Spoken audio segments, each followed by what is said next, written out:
Iraq's prime minister declared victory Saturday over Islamic State, the extremist group that imposed its brutal reign on millions, saying government forces have driven the militants from their last footholds in the country after 3 years of grueling combat. In a televised address to the nation, Prime Minister Haider Abadi said Iraqi troops were now in control of the western desert regions along the border with Syria, where the militants made their final stand. The dream of liberation is now a reality, Abadi said, as senior members of the country's armed forces stood at attention behind him. The Iraqi flag is flying high today over all Iraqi lands and at the farthest point on the border. The U.S.-led coalition, which provided vital air support and other military aid to Abadi's government, congratulated the Iraqis in a tweet Saturday on a significant victory. But Islamic State adherents have recovered from previous setbacks, and commanders warn they remain capable of inflicting deadly attacks both in Iraq and around the world. With the collapse of the group's self-styled caliphate, Iraqi officials and their international allies acknowledge it probably will revert to its roots as a guerrilla force and continue to inspire recruits to kill in its name. The United States joins the government of Iraq in stressing that Iraq's liberation does not mean the fight against terrorism, and even against ISIS, in Iraq is over. State Department spokeswoman Heather Nauert said in a statement, using a common acronym for the militants also known derisively in Arabic as Daesh.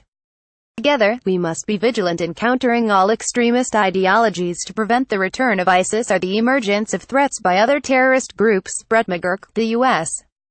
envoy to the anti-Islamic State coalition, said it would continue to support the country's security forces, economy and stabilization to help ensure the militants can never again threaten Iraq's people or use its territory as a haven.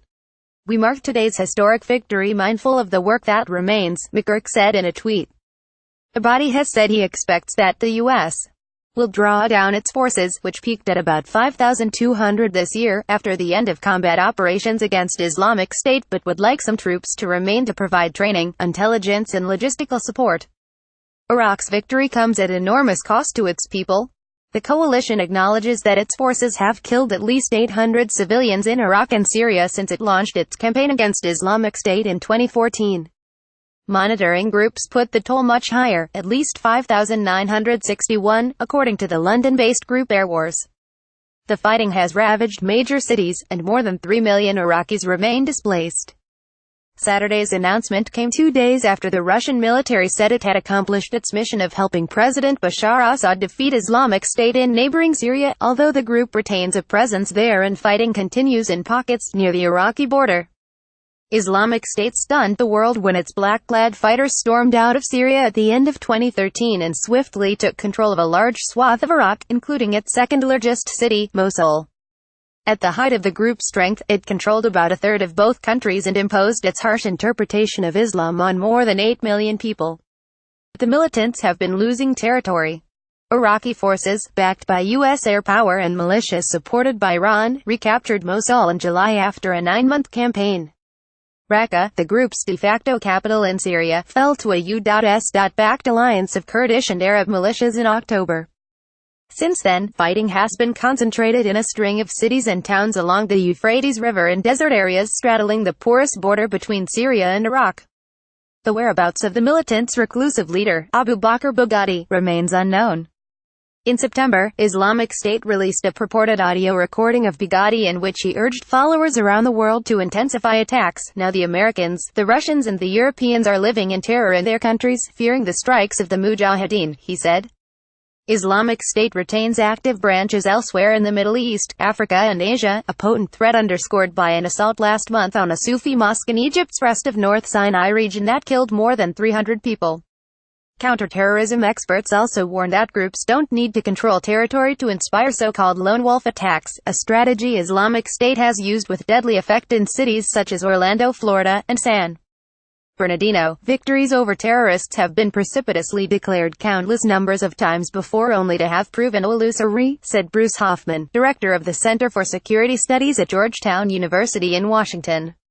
Groups like ISIS always leave behind a subversive cadre that has the capability, the motivation and the intention of becoming the nucleus of either the group's next iteration or even its rebirth. Islamic State is an offshoot of an al-Qaeda affiliate in Iraq that many U.S. commanders believed had been defeated nearly a decade ago. Even as Iraq's Shiite government celebrates its latest victory, deep-seated grievances among minority Sunni Arabs who dominated under the late strongman Saddam Hussein remain unaddressed. Fear of Iran, fear of Shia domination, fear now of becoming victims themselves has produced a witch's brew that certainly surviving elements of ISIS could take advantage of and exploit, or that a successor could build upon, Hoffman said.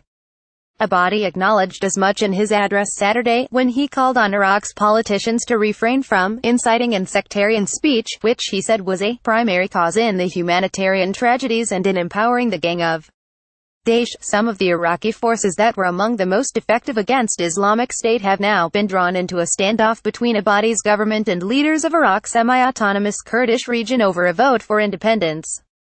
Still, analysts said Saturday's victory declaration represents a remarkable achievement for the Iraqi security forces, many of whom laid down their weapons and fled Islamic State's advance 3 years ago. The declaration of the war's end will give Abadi the momentum he needs to tackle some of the other issues facing the country, said Sajjad Jihad, managing director at Bigad's Al-Bayan Center for Planning and Studies. There is an unprecedented amount of optimism, he said.